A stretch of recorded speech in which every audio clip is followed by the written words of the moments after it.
Hello everyone, welcome to study tube. क्या हाल चाल, कैसे हैं आप सभी। आशा करता हूं आप सभी अच्छे होंगे और स्वागत करता हूं मैं आप सभी का एक बार फिर से आपके इस यूट्यूब चैनल पे। लाइट चैप्टर का ये पार्ट 4 है और इस चैप्टर का ये आखिरी पार्ट है। इस पार्ट 4 के साथ ये पूरा चैप्टर आपका कंप्लीट हो रहा है। हम लोगों ने पूरा थ्योरी कंप्लीट कर लिया है पार्ट 3 के साथ। आज के इस वीडियो में हम लोग करेंगे एक्सरसाइज को, ठीक है। चैप्टर के आखिरी में जो प्रश्न दिए गए हैं उन सारे को कवर करेंगे। तो आइए हम लोग आगे बढ़ते हैं और देखते हैं कि कौन कौन से प्रश्न दिए गए हैं अभ्यास के अंदर। निम्न में से कौन सा पदार्थ लेंस बनाने के लिए प्रयुक्त नहीं किया जा सकता है। एग्जाम में बहुत बार पूछा जा चुका है। देखो, हम लेंस बनाने के लिए ऐसे पदार्थ का इस्तेमाल करेंगे जिनसे होकर के प्रकाश की किरण जो है आर पार जा सके। तो जल, कांच, प्लास्टिक, इन सारे का इस्तेमाल हम लोग कर सकते हैं। मिट्टी का इस्तेमाल नहीं करेंगे क्योंकि मिट्टी से होकर के प्रकाश जो है गुजर नहीं सकता है, इसीलिए। ठीक है, तो डी हमारा राइट आंसर हो जाएगा। किसी बिंब का अवतल दर्पण द्वारा बना प्रतिबिंब आभासी, सीधा तथा बिंब से बड़ा पाया गया। वस्तु की स्थिति कहाँ होनी चाहिए।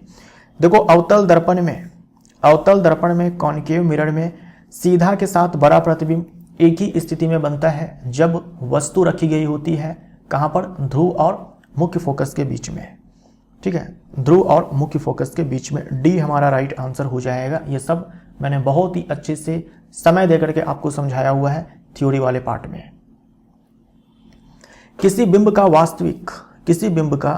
वास्तविक तथा समान साइज का प्रतिबिंब प्राप्त करने के लिए बिंब को उत्तल लेंस के सामने कहां रखें।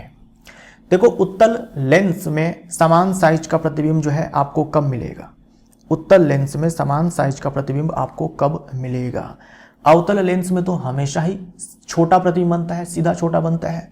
उत्तल लेंस में हर प्रकार के प्रतिबिंब जो है बनते हैं, केवल सीधा में छोटा नहीं बनता है, वो केवल अवतल लेंस में बनता है। समान साइज का भी प्रतिबिंब बनता है। समान साइज का प्रतिबिंब तब बनता है जब हम बिंब को रखते हैं 2f1 पर। इसी को हम लोग C1 बोल सकते हैं, यानी कि फोकस दूरी की 2 गुनी दूरी पर। बी हमारा राइट आंसर हो जाएगा। ठीक है, बी हमारा राइट आंसर हो जाएगा। जब हम लेंस के मुख्य फोकस पर वस्तु को डालेंगे, वैसे केस में जो प्रतिबिंब है अनंत पर बनेगा। ठीक है, अनंत पर बनेगा, बड़े साइज का बनेगा। जब हम वस्तु को अनंत पर डालेंगे, है ना, बिंब को अनंत पर डालेंगे, तब मुख्य फोकस पर प्रतिबिंब बनेगा, अत्यधिक छोटा बिंदु के आकार का बनेगा। प्रकाशिक केंद्र तथा मुख्य फोकस के बीच में अगर हम डालते हैं, वैसे केस में जो प्रतिबिंब है उत्तल लेंस में सीधा में बड़ा बनता है। राइट, बी हमारा राइट आंसर हो जाएगा। किसी गोलीय दर्पण तथा किसी पतले गोलीय लेंस दोनों की फोकस दूरियां -15 सेंटीमीटर है। दर्पण तथा लेंस संभवतः है। देखो, फोकस दूरी जो है ये ऋणात्मक है, तो ऋणात्मक फोकस दूरी हम लोग बोलते हैं किसमें, उत्तल के केस में। उत्तल दर्पण और उत्तल लेंस दोनों के केस में जो है फोकस दूरी ऋणात्मक होती है, तो हम बोलेंगे कि दोनों उत्तल। बी हमारा राइट आंसर हो जाएगा। माफ करिएगा, उल्टा मैंने बोल दिया है। अवतल के केस में, अवतल।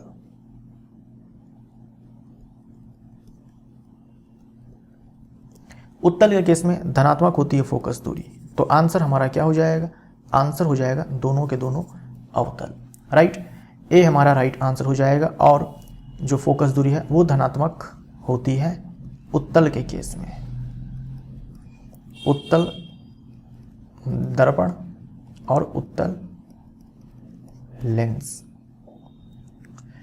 किसी दर्पण से आप चाहे कितनी ही दूरी पर खड़े हो, आपका प्रतिबिंब सदैव सीधा प्रतीत होता है, संभवतः दर्पण है। यानी ये जो दर्पण है, जो भी दर्पण है, हमेशा सीधा प्रतिबिंब बनाएगा, हमेशा सीधा प्रतिबिंब बनाएगा। कौन सा वह दर्पण है जो हमेशा सीधा प्रतिबिंब बनाता है। तो समतल दर्पण में हमेशा सीधा प्रतिबिंब बनता है, और साथ में कौन से दर्पण में, अवतल दर्पण में, माफ करिएगा उत्तल दर्पण में, या तो समतल अथवा उत्तल। ठीक है, समतल दर्पण और उत्तल दर्पण ये दोनों हमेशा सीधा प्रतिबिंब बनाते हैं। अंतर कहां पे आता है, उत्तल दर्पण में हमेशा सीधा के साथ छोटा प्रतिबिंब बनता है, जबकि समतल दर्पण में हमेशा सीधा के साथ समान साइज का प्रतिबिंब बनता है। राइट, अगर हम लेंस की बात करेंगे तो अवतल लेंस बोलेंगे, उसमें हमेशा सीधा के साथ छोटा प्रतिबिंब बनता है। किसी शब्दकोश में पाए गए छोटे अक्षरों को पढ़ते समय आप निम्न में से कौन सा लेंस पसंद करेंगे? छोटे अक्षरों को पढ़ने के लिए मैग्नीफाइंग ग्लास का इस्तेमाल किया जाता है ना, मैग्नीफाइंग ग्लास का इस्तेमाल किया जाता है जिसमें लेंस लगा होता है। वो कौन सा लेंस होगा जो छोटे अक्षरों को बड़ा करके दिखाएगा? कहने का मतलब मैग्नीफाइंग पावर जो है वो अधिक होनी चाहिए लेंस की, मैग्नीफाइंग पावर जो है अधिक होनी चाहिए। तो पावर अधिक होगी यानी कि फोकस दूरी कम चाहिए, क्योंकि power is equal to 1/f होता है। हम इसको कम रखेंगे तभी जाकर के पावर बढ़ा सकते हैं। तो सबसे पहले तो आप यहाँ पर देखो कि हम अवतल लेंस का इस्तेमाल नहीं करेंगे, बी ऑप्शन कट जाएगा, डी ऑप्शन कट जाएगा, ठीक है, बी और डी ऑप्शन कट जाएगा, क्योंकि अवतल लेंस जो है वो प्रतिबिंब छोटा बनाता है। पहले से अक्षर छोटे हैं, उससे देखेंगे और छोटा नजर आएगा, तो अवतल लेंस का इस्तेमाल नहीं करेंगे। उत्तल लेंस का इस्तेमाल करेंगे, लेकिन कम फोकस दूरी होनी चाहिए। फोकस दूरी जितनी कम होगी मैग्नीफाइंग पावर उतना ज़्यादा हो जाएगा, उतना ही बड़ा प्रतिबिंब बनेगा, आप ये भी बोल सकते हो। तो 5 सेंटीमीटर फोकस दूरी का एक उत्तल लेंस, 15 सेंटीमीटर फोकस दूरी के एक अवतल दर्पण का उपयोग करके, अवतल दर्पण है का उपयोग करके हम किसी बिंब का सीधा प्रतिबिंब बनाना चाहते हैं। बिंब का दर्पण से दूरी का परिसर क्या होना चाहिए? प्रतिबिंब की प्रकृति कैसी है? प्रतिबिंब बिंब से बड़ा है अथवा छोटा है? इस स्थिति में प्रतिबिंब बनाने का एक किरण आरेख बनाइए। किरण आरेख बनाने की जरूरत नहीं है, आपके लिए यूजुअल नहीं है। देखो अवतल दर्पण है, फोकस दूरी जो है 15 सेंटीमीटर है। अवतल दर्पण में सीधा प्रतिबिंब चाहिए। देखो 6 अलग अलग बिंब की स्थितियां होती है अवतल दर्पण के लिए, जिसमें से एकमात्र ऐसी स्थिति है जहां पर आपको सीधा प्रतिबिंब मिलता है। वो क्या है? वो है दर्पण का ध्रुव और ये मुख्य फोकस, ये वक्रता केंद्र हो जाएगा। जब हम वस्तु को डालेंगे इस मुख्य फोकस और ध्रुव के बीच में, वैसे केस में दर्पण के पीछे सीधा और बड़ा प्रतिबिंब बनता है। पूछा है बिंब का दर्पण से दूरी परिसर क्या होना चाहिए?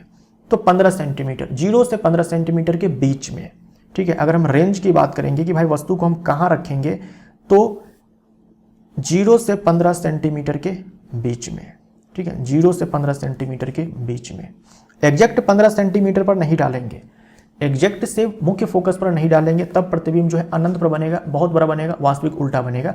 हम लोग क्या करेंगे 0 और 15 सेंटीमीटर के बीच में, ठीक है। मैंने यहां पर 0 और 15 ये दोनों शामिल नहीं है। प्रतिबिंब की प्रकृति कैसी है? भाई प्रतिबिंब कैसी बनेगी? तो सीधा के साथ बड़ा प्रतिबिंब बनेगा, आवर्धित प्रतिबिंब बनेगा, ठीक है। सीधा प्रतिबिंब बनेगा और बड़ा प्रतिबिंब बनेगा, ठीक। और ये कैसा है? आभासी है। सीधा प्रतिबिंब जो है आभासी ही होता है। यही सारी चीजें जो है आपको बतानी थी। और कुछ है क्या? प्रतिबिंब की प्रकृति हो गया, सीधा, आभासी, प्रतिबिंब बिंब से बड़ा है अथवा छोटा है, बड़ा है, हो गया। निम्न स्थितियों में प्रयुक्त दर्पण का प्रकार बताइए।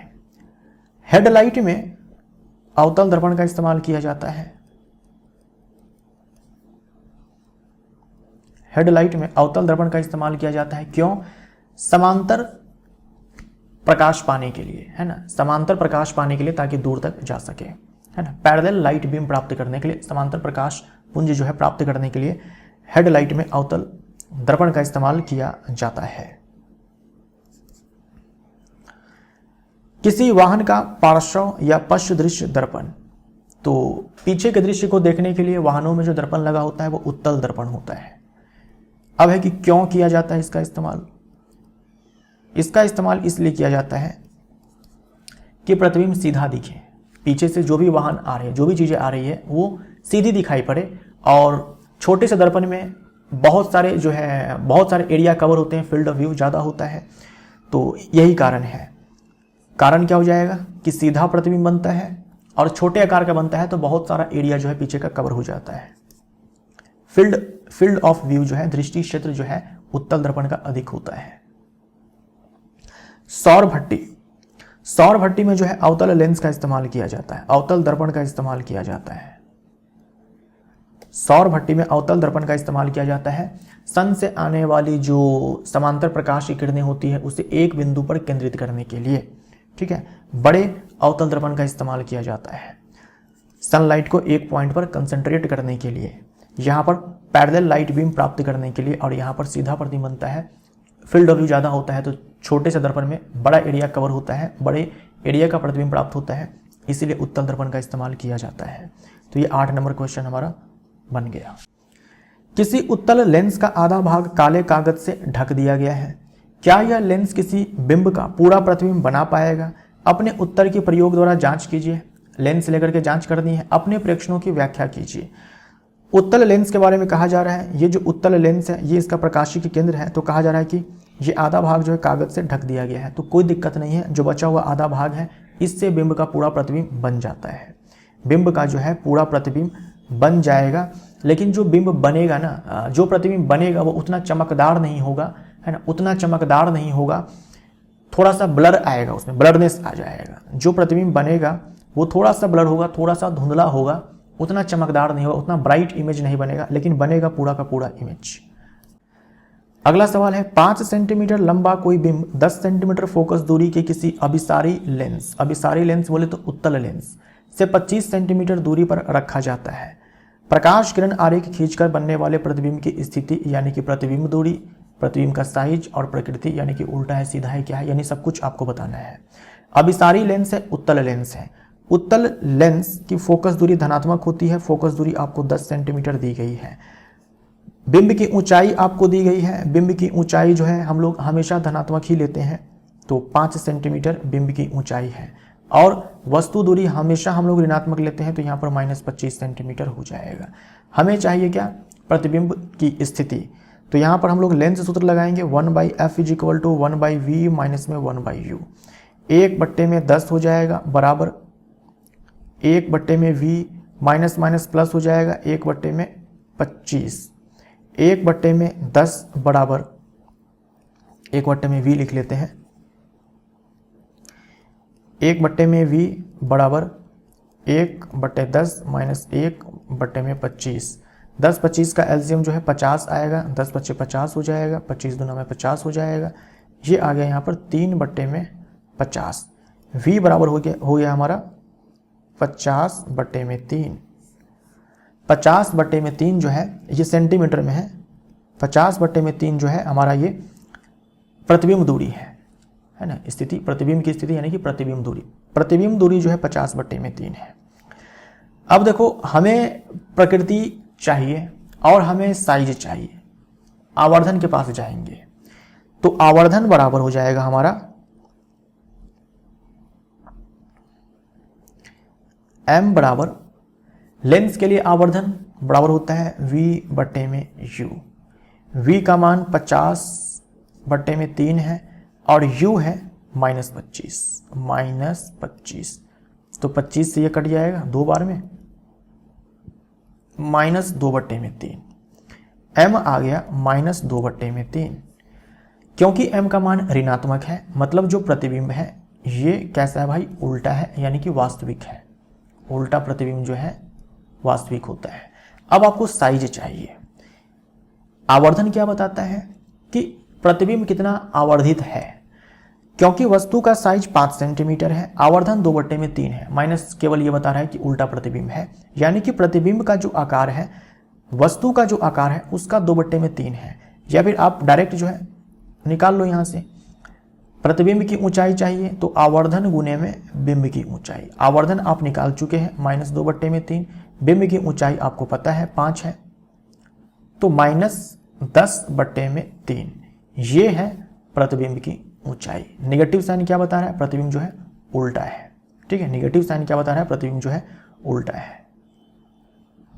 तो यहां से हम लोगों ने निकाल लिया प्रतिबिंब दूरी, यहां से आवर्धन निकाल लिया, और यहां से हम लोगों ने प्रतिबिंब की ऊंचाई निकाल ली -10/3। तो ये सारे आंसर जो है हमारे निकल गए हैं। यहां पर सेंटीमीटर लगा लेना, ठीक, सेंटीमीटर में 15 सेंटीमीटर फोकस दूरी का कोई अवतल लेंस, इस बार अवतल लेंस दिया गया है ना, अवतल लेंस, ये अवतल लेंस जो है आपको दिया गया है। किसी बिंब का प्रतिबिंब लेंस से 10 सेंटीमीटर दूरी पर बनता है। अच्छा, अवतल लेंस है और फोकस दूरी जो है आपको दी गई है कितना? 15 सेंटीमीटर, क्योंकि अवतल लेंस है तो नेगेटिव हम लेंगे यहाँ पर। अब देखो यहाँ पर प्रतिबिंब दूरी जो है आपको दी गई 10 सेंटीमीटर। मैंने आपसे कहा था, याद करो, कि अवतल लेंस के केस में प्रतिबिंब दूरी आप हमेशा ऋणात्मक लेंगे, क्योंकि प्रतिबिंब जो है हमेशा इसी साइड बनेगा, जिधर बिंब उसी साइड बनेगा, तो ऋणात्मक लेंगे। बिंब लेंस से कितनी दूरी पर स्थित है, यानी कि u आपको चाहिए, केवल u आपको चाहिए। तो 1/f is equal to 1/v minus में 1/u, माइनस 1/15 हो जाएगा, बराबर माइनस 1/10 हो जाएगा, माइनस 1/में ये u हो जाएगा। ठीक, माइनस माइनस माइनस सब हटा सकते हो, या फिर चलो हम लोग यहाँ पर ऐसे लिख लेते हैं 1/u, हमें u ही चाहिए ना, 1/u is equal to 1/15 minus 1/10, right. 1/u is equal to, यहाँ 30 आ जाएगा एलसीएम, तो यहाँ पर 2, यहाँ पर 3, बराबर माइनस 1/30, यहाँ से u आ जाएगा माइनस 30 सेंटीमीटर, और वस्तु दूरी जो है ऋणात्मक आनी भी चाहिए, तो u बराबर माइनस 30 सेंटीमीटर हमारा आंसर हो जाएगा। ये हमारा इस प्रश्न का उत्तर हो जाएगा। अगला सवाल है, 15 सेंटीमीटर फोकस दूरी के किसी उत्तल दर्पण से कोई बिंब 10 सेंटीमीटर दूरी पर रखा गया है, प्रतिबिंब की स्थिति तथा प्रकृति ज्ञात कीजिए। प्रकृति के लिए हमेशा आपको आवर्धन के पास जाना है, प्रतिबिंब दूरी आपको चाहिए। उत्तल दर्पण दिया गया है, उत्तल दर्पण के लिए फोकस दूरी हम लोग धनात्मक लेंगे प्लस 15 सेंटीमीटर, वस्तु दूरी हमेशा हम लोग ऋणात्मक लेंगे माइनस 10 सेंटीमीटर। अब यहां पर लगाएंगे दर्पण सूत्र 1/f is equal to 1/v plus 1/u, 1/15 हो जाएगा, बराबर 1/v हो जाएगा, माइनस 1/10 हो जाएगा, 1/v बराबर 1/15 प्लस 1/10 हो जाएगा।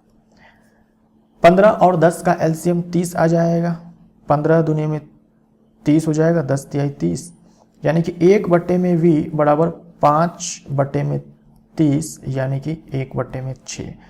v देखो आया है प्लस 6 सेंटीमीटर, v आ गया प्लस 6 सेंटीमीटर। प्रतिबिंब की प्रकृति आपको चाहिए, तो आवर्धन के पास जाएंगे। दर्पण के केस में आवर्धन होता है माइनस v/u, v का मान 6 आया है तो माइनस 6 हो जाएगा, u का मान कितना है, माइनस 10 है, ठीक है, माइनस 10 है, तो माइनस माइनस खत्म हो जाएगा, 2 तिहाई 6, 2 पंचे में 10। ये देखो आवर्धन जो है प्लस साइन के साथ आपको 3/5 मिला है। इसका मतलब क्या हुआ, जो प्रतिबिंब है वो आभासी है, सीधा है, ठीक, आभासी है, सीधा है, और जो प्रतिबिंब है वो बिंब से 3/5 गुना है। बिंब का जो साइज है उसका 3/5 है ना, उसका 3/5 है, यानी कि छोटा है। 3/5 का मान 1 से छोटा होता है, यानी कि प्रतिबिंब जो है छोटे आकार का बनेगा, ठीक है। एक समतल दर्पण द्वारा उत्पन्न आवर्धन +1 है, इसका क्या अर्थ है। आवर्धन देखो, समतल दर्पण का जो आवर्धन होता है हमेशा जो है +1 होता है। अब यहाँ पर प्लस चिन्ह आपको बता रहा है कि जो प्रतिबिंब है वो कैसा है भाई, सीधा है, सीधा प्रतिबिंब आभासी होता है, और जो इसका मान है वो 1 है। इसका मतलब क्या हुआ, बिंब के आकार का है, बिंब के आकार का है। हम लोग पहले भी बात कर चुके हैं, पार्ट 1 में ही बात कर चुके हैं कि समतल दर्पण में जो है, समतल दर्पण से जो प्रतिबिंब बनता है वो हमेशा सीधा आभासी होता है और बिंब के साइज का ही होता है। 5 सेंटीमीटर लंबाई का कोई बिंब 30 सेंटीमीटर वक्रता त्रिज्या के किसी उत्तल दर्पण के सामने 20 सेंटीमीटर दूरी पर रखा गया है। प्रतिबिंब की स्थिति, प्रकृति, साइज सब कुछ आपको बताना है। क्योंकि उत्तल दर्पण है, पहले यहां पर देख लो, जो बिंब की ऊंचाई है वो है +5 सेंटीमीटर। बिंब की ऊंचाई हमेशा धनात्मक लेते हैं। वक्रता त्रिज्या 30 सेंटीमीटर है, फोकस दूरी इसकी आधी हो जाएगी, और उत्तल दर्पण है तो फोकस दूरी हम लोग धनात्मक लेंगे, यानी कि 15 सेंटीमीटर। और बिंब की जो दूरी है, वस्तु दूरी, हमेशा हम लोग ऋणात्मक लेते हैं। अब आपको चाहिए प्रतिबिंब दूरी, क्योंकि दर्पण है तो दर्पण सूत्र लगाएंगे 1/f is equal to 1/v plus में 1/u हो जाएगा। 1/15 बराबर 1/v माइनस 1/20 हो जाएगा। 1/v बराबर हो जाएगा 1/15 प्लस 1/20। 15 और 20 का एलसीएम आ जाएगा 60। 15 चौके में 60 हो जाएगा, 20 दिया 60 हो जाएगा। 7/60 यानी कि v का मान आ जाएगा 60/7। बिल्कुल सही है, प्लस साइन के साथ। ठीक, प्लस साइन के साथ आएगा। उत्तल दर्पण है, ठीक है, और उत्तल दर्पण में प्रतिबिंब जो है हमेशा दर्पण के पीछे बनता है, तो v का मान जो है हमेशा यहाँ पर आपको पॉजिटिव ही मिलने वाला है। राइट, उत्तल दर्पण में जो प्रतिबिंब है हमेशा दर्पण के पीछे बनता है, इधर मापी गई दूरी धनात्मक होती है। अब आइए हम लोग आवर्धन के पास चलते हैं। -v/u, v का मान जो है -60/7 आ चुका है। u का मान जो है -20 है, माइनस माइनस खत्म हो जाएगा, 20 तिहाई में 60 हो जाएगा, 3/7 आ गया। तो m का मान देखो +3/7 आया है। इसका मतलब क्या हुआ, जो प्रतिबिंब है वो सीधा है, और हम जानते हैं उत्तल दर्पण के केस में हमेशा सीधा प्रतिबिंब बनता है, और 3/7 है मान, यानी कि 1 से छोटा है, यानी कि जो प्रतिबिंब है वो छोटा है। भाई कितना छोटा है, जो भी, अच्छा प्रतिबिंब का साइज भी चाहिए, चलो वो भी निकाल लेते हैं। क्योंकि हम आवर्धन निकाल चुके हैं तो प्रतिबिंब का आकार बराबर हो जाएगा वस्तु का आकार गुने में आवर्धन। वस्तु का आकार कितना है, 5 है, प्रतिबिंब वस्तु का आकार जो है 5 है, 5 सेंटीमीटर। आवर्धन जो है 3/7 आया है, यानी कि 15/7 सेंटीमीटर प्लस साइन के साथ। ठीक, ये साइज हो जाएगा। अगला सवाल देखते हैं। 7 सेंटीमीटर साइज का कोई बिंब 18 सेंटीमीटर फोकस दूरी के किसी अवतल दर्पण के सामने 27 सेंटीमीटर दूरी पर रखा गया है। इस बार देखो अवतल दर्पण है तो फोकस दूरी देखो यहां पर -18 सेंटीमीटर हो जाएगा। यह है बिंब का आकार। बिंब का आकार हमेशा हम लोग धनात्मक लेंगे, +7 सेंटीमीटर हो जाएगा, और बिंब की दूरी हमेशा हम लोग ऋणात्मक लेते हैं, -27 सेंटीमीटर। दर्पण से कितनी दूरी पर किसी पर्दे को रखें कि उस पर वस्तु का स्पष्ट फोकसित प्रतिबिंब प्राप्त किया जा सके। यानी जो प्रतिबिंब है वो पर्दे पर बन रहा है, वो पर्दे पर बन रहा है, यानी जो प्रतिबिंब की दूरी है वही दर्पण से पर्दे की दूरी है, वही दर्पण से पर्दे की दूरी है। दर्पण से कितनी दूरी पर किसी पर्दे को रखें, पर्दे पर ही प्रतिबिंब बन रहा है, तो जो प्रतिबिंब दूरी वही पर्दे की दूरी दर्पण से, यानी आपको चाहिए v। उसके बाद साइज भी चाहिए प्रतिबिंब का और प्रकृति भी चाहिए। तो यहां पर दर्पण है तो दर्पण सूत्र लगाएंगे 1/f = 1/v + 1/u। -1/18 हो जाएगा, 1/v हो जाएगा, -1/27 हो जाएगा। यहां से 1/v बराबर हो जाएगा 1/27 - 1/18। राइट, एलसीएम निकालेंगे 54 आ जाएगा। 27 दूनी में 54 होता है, 18 × 54, 1/v ये आ जाएगा हमारा -1/54, यानी कि v का मान जो है -54 सेंटीमीटर आया। -54 सेंटीमीटर आया, यानी जिधर बिंब है उधर ही प्रतिबिंब का निर्माण हुआ है ना। यानी कि चलो आवर्धन निकाल लेते हैं पहले, यानी कि छोड़ देते हैं, यानी कि वास्तविक है प्रतिबिंब। लेकिन आप आवर्धन निकाल लो, अगर आपको इससे समझ में नहीं आता है प्रतिबिंब दूरी के साइज चिन्ह से, साइन से, तो आप आवर्धन निकाल लो। आवर्धन बराबर हो जाएगा दर्पण के केस में -v/u। ठीक, -v/u यहाँ पर हो जाएगा माइनस, और ये -54 डालेंगे तो प्लस आ जाएगा 54 सेंटीमीटर, और बट्टे में u 27 -27, तो ये आ जाएगा -2। आवर्धन की कोई इकाई नहीं है, m बराबर जो है -2, m बराबर -2। अब देखो नेगेटिव साइन क्या बता रहा है, प्रतिबिंब जो है वास्तविक है, उल्टा है। नेगेटिव साइन हमें बता रहा है कि जो प्रतिबिंब है वास्तविक है और उल्टा है, और वास्तविक प्रतिबिंब को ही हम लोग पर्दे पर प्राप्त कर सकते हैं, आभासी प्रतिबिंब को पर्दे पर प्राप्त नहीं कर सकते हैं। अब चाहिए प्रतिबिंब का आकार। तो पता चल रहा है आपको कि भाई आवर्धन 2 है, यानी कि जो भी बिंब का आकार है उसका डबल साइज है प्रतिबिंब का, तो 14 सेंटीमीटर हो जाएगा। यहाँ पर आप कर सकते हो कि आवर्धन में बिंब का जो आकार है उससे मल्टीप्लाई कर सकते हो, तो आवर्धन आपका -2 आया है, बिंब का आकार जो है वो 7 है, -14 सेंटीमीटर। ठीक है, -14 सेंटीमीटर। तो ये हमारा आंसर निकल करके आ गया, ये आंसर निकल करके आ गया, और बिंब का साइज निकल करके आ गया, प्रतिबिंब का साइज निकल करके आ गया -14 सेंटीमीटर। आगे बढ़ते हैं। उस लेंस की फोकस दूरी ज्ञात कीजिए जिसकी क्षमता -2 डायोप्टर है। यह किस प्रकार का लेंस है? Question number 16। आपको पावर दिया गया -2 डायोप्टर, फोकस दूरी चाहिए आपको, F = 1/P हो जाएगा, 1/-2 हो जाएगा, यानी कि -0.5 सेंटीमीटर, सेंटीमीटर नहीं, माफ करिएगा, मीटर, -0.5 मीटर। अगर आप डायोप्टर में पुट करते हैं वैल्यू को तो फोकस दूरी जो है आपको मीटर में मिलेगी, क्योंकि फोकस दूरी जो है वो ऋणात्मक है, मतलब कि जो लेंस है वो भाई क्या है, वो अवतल है ना, अवतल लेंस।